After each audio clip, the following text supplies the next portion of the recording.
Well, it's finally here.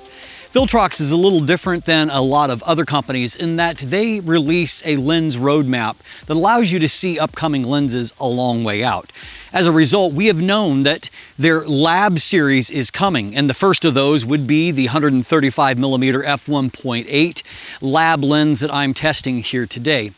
Because we've had a lot of time to either build or build anticipations, I guess I would say, there is a lot of expectation that's attached to this lens because Viltrox has proven that they can make ever better lenses, and the Lab series is supposed to be the top of the heap, their Zeiss Otis series, so to speak.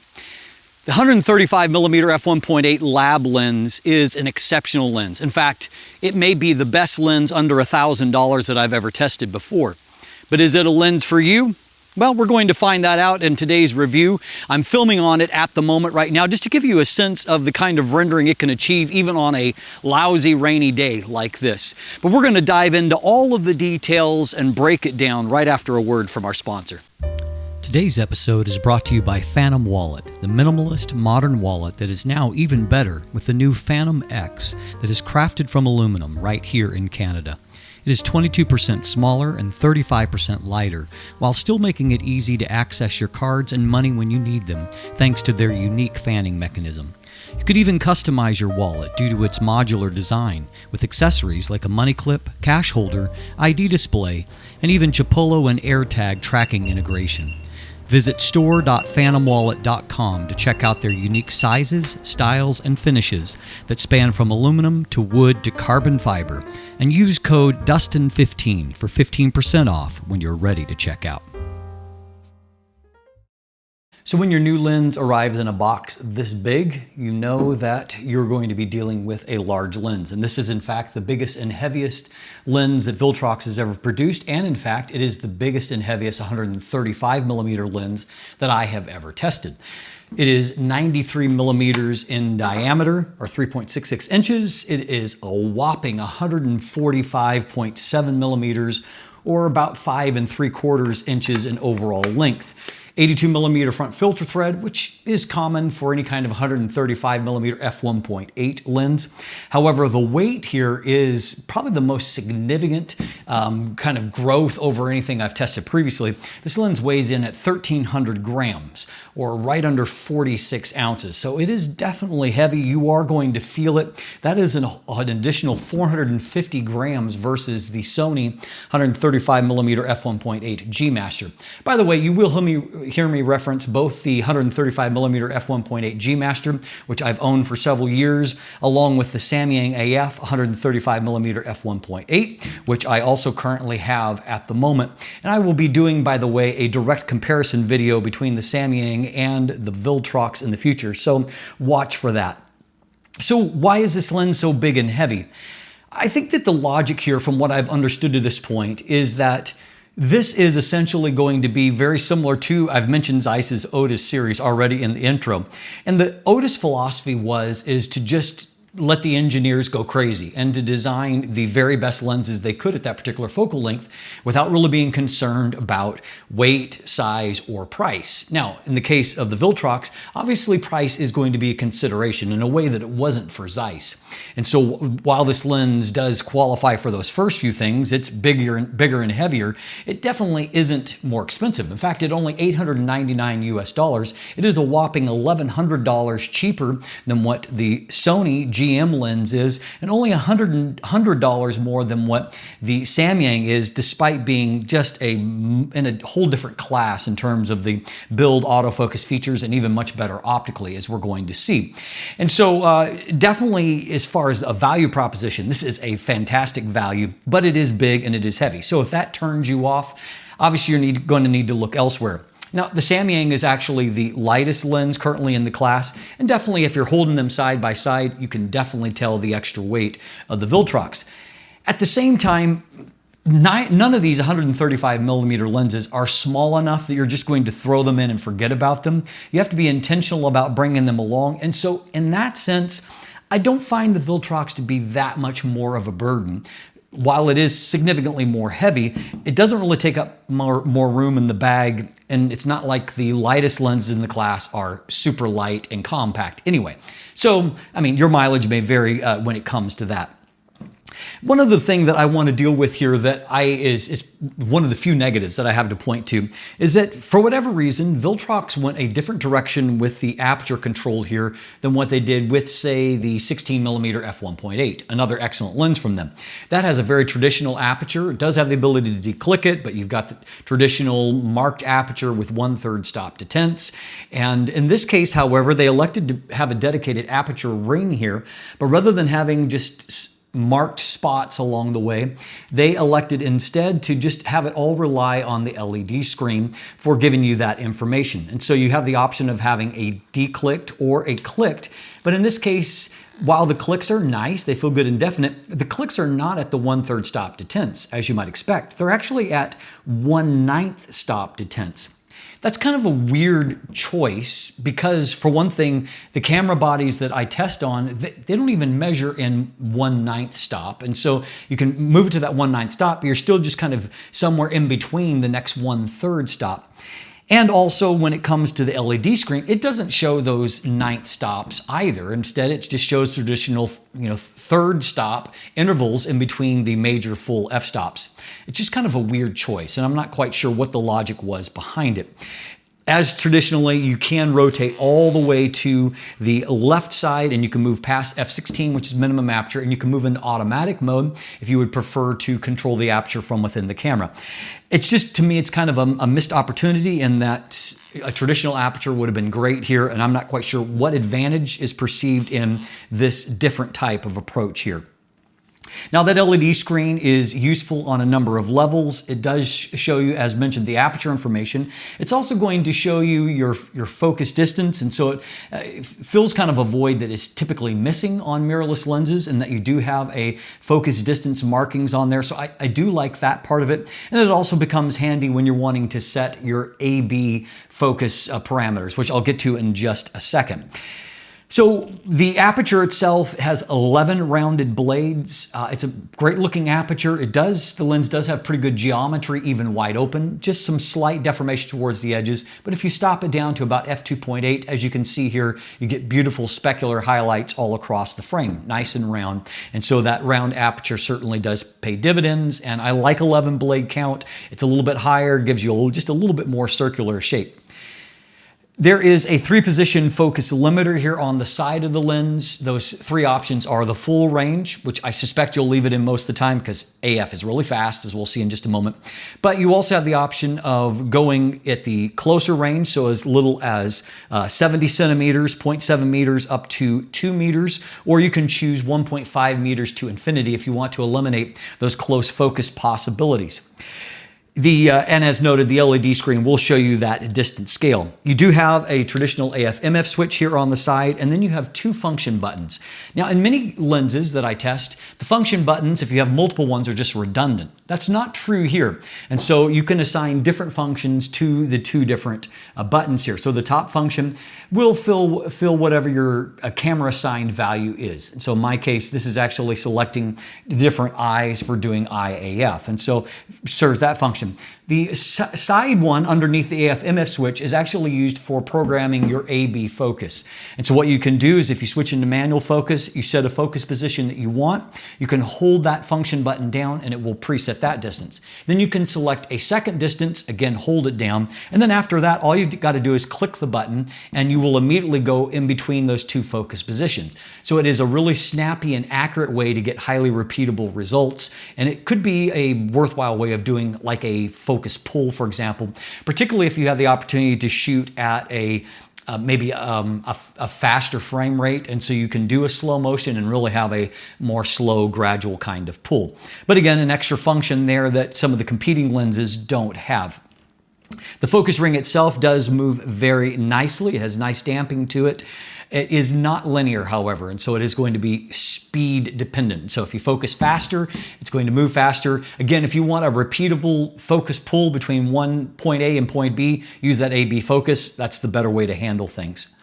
This lens, as is standard for Viltrox lenses, does have a USB-C port at the lens mount.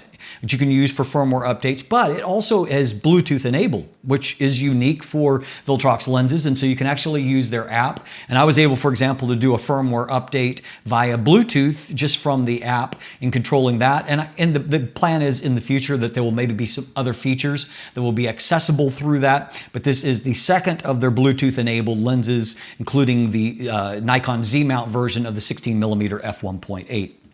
The lens is thoroughly weather sealed. It has a gasket at the lens mount. It has their HD nano coating that behaves kind of like a flooring coating on the front element. And then there are seal points all throughout the lens itself, giving you a professional grade of build. I will say on the build, this lens kind of reminds me of being a hybrid between a Canon L series lens and a Zeiss Batis lens. The Batis element is, around the LED screen, but then of course the overall casing, it's engineered plastics over metal components. Obviously this is not a lot of plastic because it's very heavy, but the build quality and kind of the light, kind of very, very light flocking on there, it does remind me a bit of a Canon L series lens. The lens hood itself is a cut above your typical Viltrox lens hood. It is thicker. It has got a felt lining on the inside to keep light from bouncing around. It's got that rubberized transition at the front, which makes it very useful for being able to set the lens and camera like this in a nice stable way. And it does reverse for storage. It does lock into place nice and tight. There's not an actual locking mechanism, but it bayonets good and precise there. The only thing I will note is that because the front focus ring is also rubberized, the interior of that is rubberized a bit. Sometimes when you have reversed it for storage, when you pull it off, the two rubberized surfaces want to grab each other. It's not a big deal, but if you're trying to quickly reverse it, you may get slowed down there just for a second. I do appreciate the fact that it is nice and close fitting, however, because that means that it doesn't take up a lot of additional room for storage in your bag. Now, the lens does not have lens-based optical stabilization. It will rely on the stabilization of your camera body. One thing I do want to point out for people that are unfamiliar with this, which unfortunately includes some reviewers, and that is that if you tip the lens up and down like this, you will feel a little bit of a clunking, as if something is moving, and that's because something is. There are floating elements that are part of the optical path that allow you to achieve better up-close focus results. But you will know that there's nothing actually wrong with your lens, because if you attach it to your camera and you power it on, you will hear those floating elements engaged, and you can tip up and down and nothing's going to move anymore, because now they are actually electrified and they are being engaged, ready to move with focus. So don't worry about that. It is a lot of high-end lenses feature floating elements like that. And as noted, the reason for it is it allows you to achieve better up-close performance. This is one of the rare Viltrox lenses that is really, really great up close. You can focus down to 72 millimeters, and there you can get a 0.25 or a 1:4 magnification ratio, which is matches the GM. Is a little bit better than what the Samyang is. And it's not only that it can focus nice and closely, but the up close performance is noticeably better than what, say, the Samyang is, or even the G Master. Outside of the included lens hood, you have, again, kind of a similar element to a Canon L series lens. You've got kind of a leather pouch here with a padded bottom. I don't like it as well as like a nylon case, for example, like Sigma includes, but again, better than nothing there. Overall, there's, it's big and heavy, and there is a questionable ergonomic decision around the aperture ring. But outside of that, this is a really beautifully built lens. In your hand, this feels like a very pro-grade lens. And obviously that's what they're shooting for with the Lab series. And so if you can handle the size and the weight, this is a lens I think that you're going to find delightful. I have used it in the rain, zero issues. The weather sealing is good on it. So let's talk autofocus. Again, they're pioneering all new focus technology in this Lab series. We have a dual, not just one, but we have dual hyper VCM focus motors. So those are voice coil motors. And what you have, rather than the STM motors that they've relied on in the past, is you've got, as Sony approaches it, you've got dual motors that are driving autofocus, and they are higher torqued linear focus motors that will allow you to just quickly move back and forth, and you're never going to see any kind of visible steps along the way. Obviously we've got kind of three tiers here when it comes to autofocus performance. The Samyang is not bad, but it is, represents the lower tier. The Sony G Master lens is exceptionally good. I've used it for shooting sports, fast moving action. It is a brilliant lens focusing. And much closer to the GM level than the Samyang level is going to be the Lab Series lens. Now, I will always say that when you're talking about a Sony G Master lens, it's going to be hard for a third-party lens to focus as well or better. Sony does autofocus with their high-end lenses extremely well. But you can see that Viltrox is taking a very similar philosophy with the dual high torque motors. And so as a byproduct, the focus speed and confidence blows the Samyang away and is very similar to what the GM lens is. However, with the caveat that on Sony, it will be different when this lens comes to Nikon Z, but on Sony, you're obviously going to be limited by a maximum of 15 frames per second on their sports bodies. That's what they limited at. And so if you're like on my Alpha 1, I can only shoot 15 frames per second, whereas I could shoot 30 frames per second with the G Master lens. And obviously that's going to be an even bigger disparity when you're talking the new A9 Mark III. So just be aware of that caveat, but this lens is fast enough to keep up with sports action. In fact, I could take it up from the hip. I took a photo of birds flying overhead. It's not an amazing shot, but looking at a pixel level, focus is nailed, and it was just an immediate acquisition. The focus experience, I pulled up from my hip, took the shot, and focus was just right there on it. And I found that, as you can see here, that focus moving from close to distant, whether it's indoors or outdoors, it's just extremely quick. Focus is very quiet, it is very confident. I did need a firmware update. I mentioned a firmware update, but it was needed on my A7R Mark V where focus was not yet fully stable. Remember, I've been testing a pre-retail lens that had pre-retail firmware on it. That firmware update, however, solved all of those problems. The Alpha 1 was always stable. Now the A7R V is perfectly stable as well. Autofocus is quick, it's confident, and I really appreciate what they have done with it here. I found that I was able to focus confidently in even like a basically dark room, and I was shooting a photo that was on a bookshelf, and even in near dark conditions, it just locked right onto the face of my infant son and able to lock on there, and everything was nice and clean.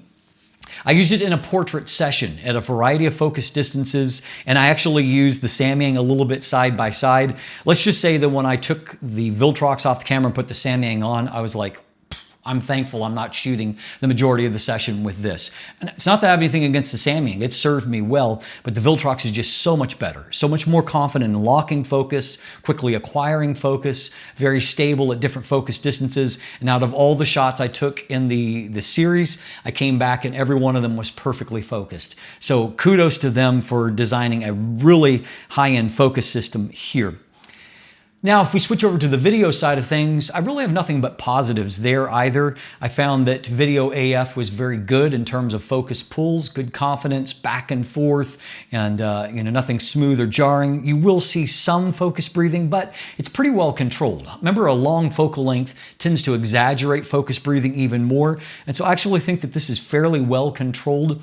Focus breathing in this instance. My hand test, where I allowed focus to go from my hand to my eye and back and forth, it also did well, smooth in that. And most importantly, my real-world autofocus for video and stills was very good. And as you saw in the opening sequence, focus was able to pick me up as I walked into frame with no problem, and focused accurately there, even though it was raining, even though there was a variety of different textures that were in between the camera and myself. So anyway, autofocus was fantastic. I will note the only thing for portrait sessions, a lot of people will choose an 85mm lens over a 135mm lens, even though frankly, it's hard to beat the portraits you take with 135mm. But you do have to have more working distance. And so when I was shooting some of those shots, I was 60, 70 feet away from my subject. That's far enough to where you're kind of yelling if you need to communicate with them to change poses or do something else. And so just be aware of that. So how about the image quality? This is the part that I'm most excited to talk to you about. I have to spend as much time on all the lenses that I review, and so I've got to take lots of photos with them, whether I personally enjoy them or not. This is a lens that it was nothing but a delight to take photos with because I was able to get photos that I personally loved with it. This is an exceptional optical instrument, and I will give you the deep dive at the end of the video if you want to stay tuned for that. But right now, I'll give you an overview. This is an optical design of 14 elements in 9 groups. 4 of those are extra low dispersion elements. The MTF, as you can see, is exceptionally good with just a little bit of a fall off into the corners. You can see that at f8, this is literally a flawless lens. It is, mean, it's almost 100% all the way across the MTF chart. This is also one of the first lenses that I went to. I shot my test chart for vignette and distortion, and you can see here that the left and the right image look identical. That's because when I went to correct, there was nothing to correct for. That's not without any kind of profile helping out. This is one of the rare lenses that I really didn't see any vignette at all. And not just on my test chart, out of real world shots like this one, you can see that there really wasn't any kind of vignette in the corners to point to. And so it really is amazingly well corrected. I also found that fringing was well enough corrected that it was pretty close to being apochromatic levels.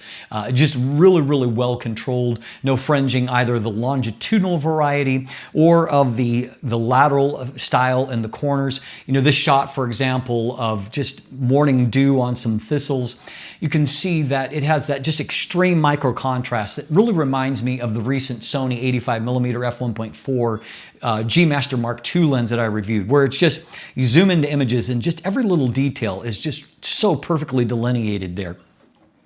When it comes to the overall sharpness, I tested as per usual on the 61 megapixel A7R Mark V. We're examining results at 200%. I found that the wide open sharpness is amazing. In fact, this is perhaps the sharpest lenses I've ever tested in the center of the frame. Center sharpness is impeccably good. It was better than the 135mm G Master. It was better than the Samyang. It was even better than the 85mm F1.4 G Master Mark II in the center of the frame. The Samyang and the G Master 135mm, the only place they can compete is they're about the same in the corners. The Viltrox is the weakest there, but even at its weakest, it's still competing pretty much on par with them. I did find that the 85GM Mark II was better in the corners.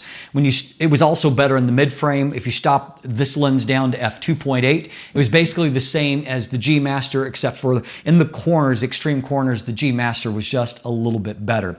So an amazingly good lens, amazing contrast, amazing micro contrast. Other thing that I noticed in head-to-head comparisons is that the T-stop, so the light transmission is a little bit better in the Viltrox, and it consistently, comparing in direct test with the Samyang, consistently metered about a third stop faster, but allowing for equal levels of brightness. And so that tells me that the light transmission is very, very good on the Viltrox. As noted, you stop it down to f2.8 and sharpness and contrast improves a bit, more so at f4 and even a bit more at f5.6. Very consistent from f5.6 to f8, whereas we saw from the MTF, it's perfect. So landscape images look amazing from this lens. Great detail, great contrast, great color, really, really fantastic. All lenses are going to be affected by physics to some degree. And so in this case, at f11, you'll see a little bit of softening. By f16, it's going to be softer still due to the effects of diffraction. What I think really sets the Viltrox apart it's rare to get a lens that is just amazingly well corrected, really, really sharp and high contrast, and then also having really soft and creamy bokeh. It's a very rare combination when a lens can achieve both of those things. And probably my main critique of the aforementioned Sony 85mm F1.4 GM Mark II is it's a stunningly sharp lens. But the bokeh and the overall rendering is not nearly as amazing to me personally. The Viltrox lens manages to achieve similar levels of micro contrast, but also I found the bokeh quality to be really, really nice. And so specular highlights look really beautiful in it. If you've got, bright highlights there, you're obviously able to get really close, and you have that very long focal length and big maximum aperture, and so you can get beautifully defocused backgrounds. But what sets a 135mm lens apart is, for example, when shooting portraits and shooting more than full length, you can still have a pretty amazing subject separation from the background, and that is what really makes those images look really, really special. As I've been noting in recent Viltrox lenses, their optical glass has improved so much, and now I find their color to be really, really neutral. It's not too warm, it's not too cool, it's kind of the Goldilocks just right, and so images look really, really great. I also found that this lens is surprisingly good when it comes to flare resistance. A lot of times, telephoto lenses with big maximum apertures and lots of glass, they tend to struggle a little bit more with flare, but this lens does really, really well. Definitely outclasses the Samyang in that regard. And so a really strong performance there. And then finally, I was able to test the night sky, and I found that it was even very good when it comes to chroma. Star points are nice and crisp. There's no fringing or aberrations around star points, and even right off into the corners, still a pretty nice circular shape. So overall, really fantastic. I mean, obviously, there's just nothing to complain about optically when it comes to this lens. If Viltrox is trying to set out to deliver a Zeiss Otis kind of performance, I have to say, they've pretty much done it. This lens is exceptionally good. So my conclusion is this. This is a great combination of build, features, autofocus, and optical performance, and all of that at a great price. So yes, the lens is big and heavy, and if you can't get around that, then look to some other lens. But outside of that, there's just not much to complain about. As I mentioned, this is probably the best optics you can get for under $1,000. And I would say that the lenses that I might consider to be optically superior, I could probably count on one hand. So that makes this lens really, really amazing. It makes me very excited for the scheduled 35mm, 50mm, and 85mm f1.2 lenses that are also coming in the lab series. And I can't wait to see those in the future. If you want more information, you can check out my full text review, which is very detailed. Find that linked in the description down below. There's an image gallery where you can see more photos from it. Also some buying links there. And if you want a deeper dive into the optical performance, stay tuned. We'll jump into it together. So I'll start with a quick caveat that I understand that this is a longer video than usual, and so will be this optical examination. This is a critically important lens for Viltrox, and so I want to thoroughly test it in a way that you probably won't get in many other places. Starting here with vignette and distortion, you can see that the image on the left and the image on the right, they are identical, and that is because there was literally nothing to correct. There's no distortion, and shockingly, there is no vignette. Case in point, here's a real-world example, f1.8, zero correction, and you can see here that all four corners could be bright, and in fact are bright here. There's no vignette, there's no need for correction for anything there. Likewise, when it comes to longitudinal style chromatic aberration, you can see here that we have what is very similar to an apochromatic performance in that you have a pretty perfect transition of just white to black here, no fringing before or after the plane of focus. So here are some real-world examples where I would just totally expect to see that. I've seen many times that when there is these kind of reflective elements on this decoration here that I'll typically see fringing in these bright areas where light is hitting it. And you can see it's neutral there.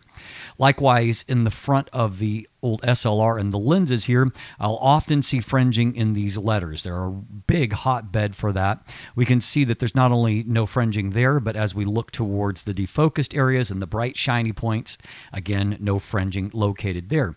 Also, once again, here with these lenses, prime example of where you can see fringing in the engraved markings as they move towards defocus, but you just can't see any fringing. So really, really exceptional there. One final real-world example. You can see here bright light coming through this dandelion here, and you can see just beautifully all the little water droplets there, but what you don't see is any kind of fringing anywhere in this, and also as we look towards the bokeh circles, you don't see it there either. Likewise, lateral chromatic aberrations are essentially perfect. There's nothing to see here in any of these transition areas, and this is again with zero correction. So that of course brings us to our examination of the contrast and resolution here. So at 200% magnification on 61 megapixels, we jump into the center of the frame and we see a flawless center. In fact, this is one of, if not the sharpest center performances I have seen from any lens that I have ever tested before. Mid-frame is also equally exceptional. You can just see the detail is just popping everywhere in those textures. Really, really amazingly rendered. Amazing amount of detail and contrast here in a more monochrome. And we can see here that it's flawless up here in the left corner. We can see a bit of a drop-off in the lower right corner. And that brings us towards the extreme corners, and we find that they are good, but nowhere near as exceptionally good as the center of the frame. So to put all of this in context, we have the Samyang AF 135mm, a lens considered to be exceptionally good, and then we have the Viltrox here on the left.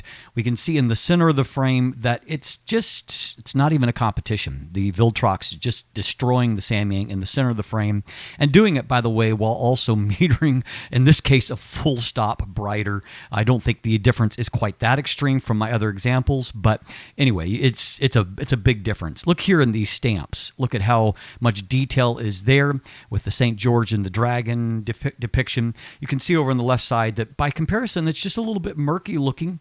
We move towards the mid frame and just look through the eyes. They look kind of dull here on the Samyang, look very bright and intense there on the Viltrox example. If we pop over to this other side, you can see a similar kind of truth there. And down into the corners is the one place where the Samyang competes, and I would say that it is perhaps very slightly better, but it's not by any kind of significant margin at all.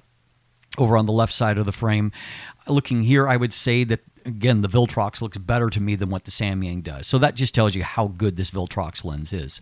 Now, if I compare it to the recent Sony 85mm f1.4 G Master Mark II, which is, I think, the sharpest 85mm lens I've ever tested, one of the sharpest lenses I've tested, period, we can see that in the center of the frame, I would still take the Viltrox. You can see that its contrast and detail is just a little bit better, even though the GM does have an advantage of being stopped down a little bit to f1.8. We can see here, looking at this zone as we looked at before, they're more similar, but again, the Viltrox texture just pop a little bit more. Here in the mid frame, it again is very slightly an edge to Viltrox. It's similar, but Viltrox is just a little bit better. However, if we go down to this zone, this is where the consistency of that GM Mark II really starts to show up. So up here in this upper left corner, the two are very similar. In the lower right corner, however, the GM is just much better. And then if we pop down into the extreme corners themselves, you can see that the GM lens is definitely better, popping over to the left side. And you can see that, again, it's not a huge margin, but it is a significant margin. The GM is definitely better there. So for one final comparison, the Sony 135mm f1.8 G Master. Now this test is done on the Sony Alpha 1, as that's what I tested the G Master on. So I retested the Viltrox also on the Alpha 1. In the center of the frame, once again, you can see that there's definitely a win for the Viltrox. It's just incredibly sharp in the center of the frame, and it's able to just really pop with all of these textures. The micro contrast is just exceptionally good. Now if we look up here in the mid frame, again, it's a win for Viltrox. GM is very good there, but the Viltrox is clearly better. And if we pop down, look at here, you can just see more contrast and detail. And if we come down to this zone, here it's not as dramatically different for the Viltrox, but you can see that possibly a little bit better for the G Master. And down here in the corner, I would definitely choose the G Master Performance by a small margin, not a huge margin, but that's the only place that it wins. And it's the same over here on the left side in the corner. Contrast and detail is just a little bit better. So across 2/3 of the frame, the Viltrox lens is pretty close to peerless. Put all of that in perspective with a few real-world shots, you can see here that if we punch into 100% magnification, the amount of just micro contrast and detail is amazing in here. You can see the little droplets, air droplets, moisture droplets from the fog that's there in the air. In this image here, which I made a monochrome, you can see that the detail in the fur, all of that is just beautifully delineated. Just a tremendous amount of resolution that's available there. In this shot here, also, all of these are f1.8, by the way. You can see that if we go into the textures that make up this dock, you can just see that the micro contrast is so amazingly good. You can just see so many details there, even at f1.8. This shot really impressed me as well. Obviously, the light's getting lower. This is f1.8, and as I zoom into a pixel level, just the amount of detail of the stamping in this and the textures in the metal, just really impressively good. Finally, a portrait comparison. So here on the left side, we have the lab lens.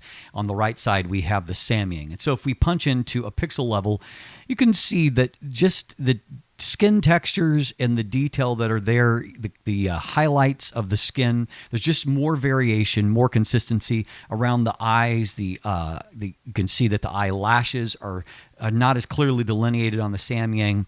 Just the overall pop and micro contrast is just not as good. And we can see, even if we look towards the background here, that at the same time the lab is also delivering a creamy, better defocused background. And so just in so many ways, it's just delivering a superior performance. And obviously, I'm very, very impressed by all of that. Now, stopping down to f2 doesn't make much of a difference, but if we stop down to f2.8, you will see even further contrast in the center of the frame. It's not as noticeable there. Mid-frame, again, these zones were already exceptional, but if we pan down here to where we started to see sharpness start to drop off, we can see now that this lower right corner is crisper, and you look at the $2 there, it's very significantly improved there at f2.8, and then down into the corners, we can see that the corners are looking sharper. In the corners, you see an even bigger improvement at f4, and now the corners are razor sharp on both sides. You can see how exceptionally good they look. Moving on to f5.6, it's mostly just more of the same, maybe a very slight improvement a few places in the frame, but we've already got just amazing sharpness and detail all across the frame. Again, f8 continues mostly the same. By f11, however, on the left side here, you can see that the image is softening some due to diffraction, and by f16, which is the smallest aperture, it is softer still due to diffraction, though it's still quite sharp. It's just you can tell that the contrast doesn't pop the same way. But overall, although diffraction is hitting the image, it's still very good. Now, as noted previously, those floating elements allow for really, really great up-close performance. And you can see we are achieving macro levels of contrast and detail here, looking really, really good in the fibers of the paper. You can also see, again, that those floating elements allow you to have a flatter plane of focus. And so you can see we have nice detail right up over to the corners of the frame. So a really strong performance there. So that's going to allow us to have really beautiful up-close results, the ability to just strongly blur out a background. And you can see how shallow the depth of field is here. That's not in focus. This is, but you can see the little individual water droplets, the sheen on the water surface, just gorgeous there. Likewise here, depth of field is so tiny, but in that little bit where that blade of grass is just turned towards here, you can see that beautiful micro contrast and detail, and also a strongly blurred out background. Again, here, depth of field is so tiny near minimum focus. Look at that, just little tiny zone there. But again, the background just completely blurred out, really nice and creamy. And then, of course, if you put more in focus, and here with all these water droplets, you can just see the beautiful specular highlights and, of course, magnificent detail, even though it's strongly backlit and all this light is coming into the image. Really, really gorgeous looking bokeh. Here is at f1.8, and you can see if I toggle back and forth, the geometry along the edges, you're getting a little more deformation. By f2.8, you can see that we've got mostly circular highlights everywhere. Really gorgeous looking specular highlights.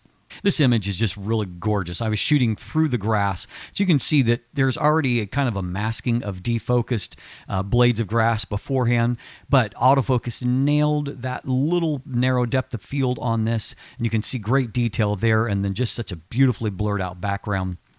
This is cool too because it shows you two different perspectives. So here, of course, that detail and contrast is just amazingly good. And then I can pop to where I focus something differently. The bench almost completely disappears other than just a little bit of a frame. And then the detail here, of course, on this lighthouse, it's just as equally fantastic. Flare resistance is also really, really strong. And so here, wide open, sun's in the frame. I see maybe a little tiny kind of veiling in this corner, but very little to see. And then this is f11. You can see the aperture blades there, a little tiny bit of ghosting here, but overall just really strong. Thus, you just get gorgeous looking results. You can see a mosquito bugging my model, but you can see just great detail, skin textures, beautifully blurred out background, and just kind of that cutout look that is just so exceptional. And even if you're working at long distance, and here I was probably 60 to 70 feet away, you can see that we're able to get that crisp cutout, a great detail on the subject. Background is still blurred out fairly nicely, and you can see here that even though this is all kind of transition zone, there's no really hard edges there. The bokeh still looks nice, even in this more challenging type of scene. And finally, getting to the coma here, you can see if we take a little bit closer look, there's no fringing around the star points, and so they look very, very good. And even when we pan off towards the corners, there's a tiny bit of deformation, but overall, this is a really strong performance. And of course, the fact that there is no vignette means that you're getting an even illumination all the way into the corners for your star points. There's no correction on this image, allowing for a much more even night sky shot than what I typically can get when shooting for astro. So thanks for sticking around to the very end, and I hope that the deep dive into the optics has given you a clear picture as to whether or not the Viltrox 135mm f1.8 Lab Series lens is for you. As always, thanks for watching. Have a great day, and let the light in.